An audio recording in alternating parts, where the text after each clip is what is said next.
Hi friend, आज मैं आपको बताने वाला हूँ तमिलनाडु इशूड मैरिज सर्टिफिकेट पे कतर एम्बेसी का अटेस्टेशन किस तरह से किया जाता है। देखो, ये तमिलनाडु इशूड मैरिज सर्टिफिकेट है। इसके बैक साइड पे स्टेप बाय स्टेप किस तरह से कतर का अटेस्टेशन किया हुआ है, मैं ये आज आपको बताने वाला हूँ। ये सर्टिफिकेट देखो, ये कंप्यूटराइज जनरेटेड सर्टिफिकेट है। तो इस तरह का आजकल कंप्यूटराइज जनरेटेड सर्टिफिकेट आता है जिसपे इस तरह का ओके का टिक होता है। काफ़ी लोग के इस पे क्वेश्चन होता है, तो क्वेश्चन मार्क वाला नहीं चलता है। इस तरह का डिजिटल साइन वेरीफाइड वाला ऐसा टिक वाला सर्टिफिकेट होगा तो इस पे एम्बेसी, कोई भी एम्बेसी है, वो अटेस्टेशन करते हैं। अगर ओल्ड तरीके का होगा, जो तमिलनाडु का ओल्ड आता था सर्टिफिकेट, तो उस पर मैरिज रजिस्टर का स्टैंप और साइन होना ज़रूरी है। अगर इस तरह का लेटेस्ट होगा तो उस पर अगर स्टैंप और साइन नहीं होगा तो भी चलता है। ये डिजिटल सर्टिफिकेट आजकल वैलिड है, तो और इस तरह का ओरिजिनल सर्टिफिकेट आपको देना पड़ता है। और कभी भी ये सर्टिफिकेट को आप लैमिनेशन करके नहीं रखने का होता है। अगर आपने लैमिनेशन किया होगा तो भी डरने की कोई बात नहीं है। हम लोग बैक साइड से लैमिनेशन रिमूव करके उस पर अटैचेशन प्रोसेस करते हैं कि ओनली बैक से रिमूव करने का होता है, लैमिनेशन फ्रंट से नहीं करने का होता, नहीं तो ये सब वर्डिंग्स निकल जाता है। और ये मैरिज सर्टिफिकेट को अटैस्टेशन क्यों करना होता है?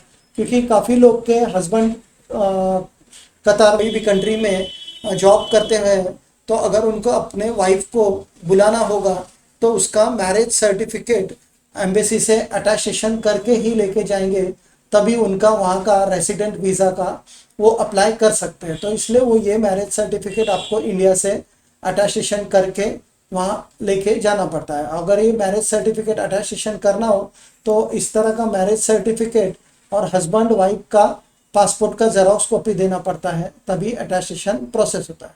देखो, ये सर्टिफिकेट का बैक साइड है।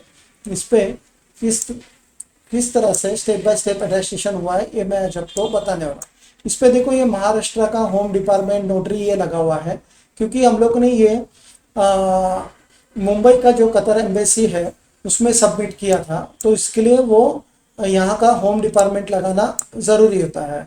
काफ़ी नॉन एजुकेशनल सर्टिफिकेट जैसे कि मैरिज, बर्थ, डेथ सर्टिफिकेट होते हैं जो एजुकेशन से रिलेटेड नहीं होते हैं, उस पर महाराष्ट्र का होम डिपार्टमेंट चलता है। कोई भी UAE embassy, Kuwait embassy, Qatar embassy में ये स्टैंप लगा के होम डिपार्टमेंट का आप यहाँ का एम्बेसी में अटैस्टेशन प्रोसेस कर सकते हैं। तो सबसे पहले अटैस्टेशन में हर एक वीडियो में आपको बताता हूँ। तो इस तरह का सबसे पहले कोई भी कंट्री का अटैस्टेशन करना हो तो सबसे पहले इस तरह का नोटरी का स्टैंप लगाना पड़ता है।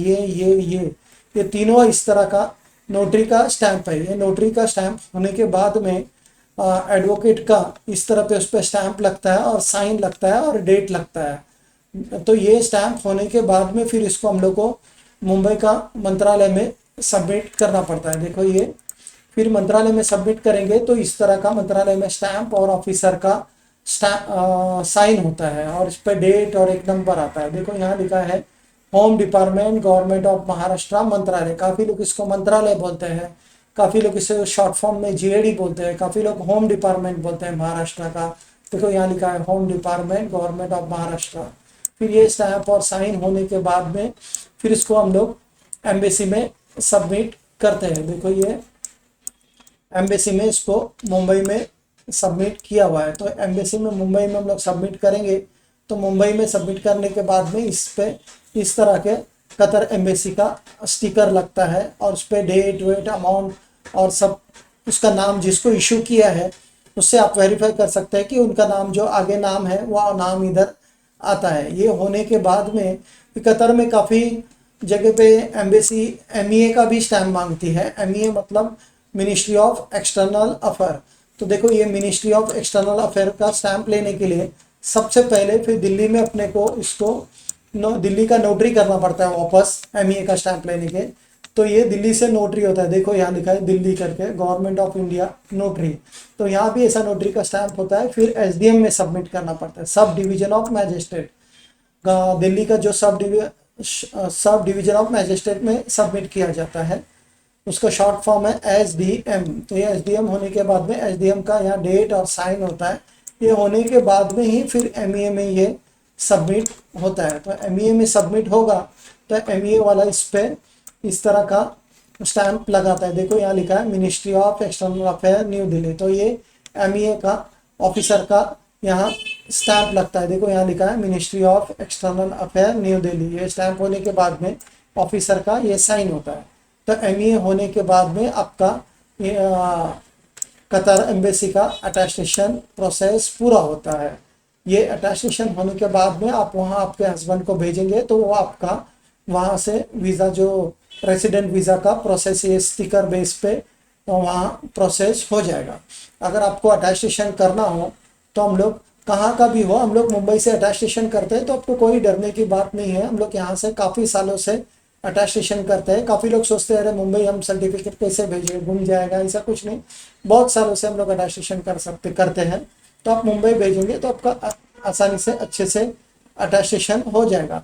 तो हम लोग सभी कंट्री का अटेस्टेशन करते हैं, Dubai, Kuwait, Oman, Bahrain, Saudi सब का करते हैं। वीज़ा स्टैंपिंग कुवैत का करते हैं।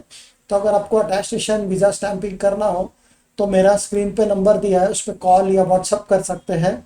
अगर आपको ये मेरा वीडियो पसंद आया तो प्लीज़ इस पर लाइक और सब्सक्राइब कीजिए, जिसकी वजह से आपको अटेस्टेशन, इमिग्रेशन, वीज़ा रिलेटेड या न्यू एम्बेसी का जो भी अपडेट है वो अपडेट आपको स्टेप बाय स्टेप हमेशा मिलते रहेगा। Thank you.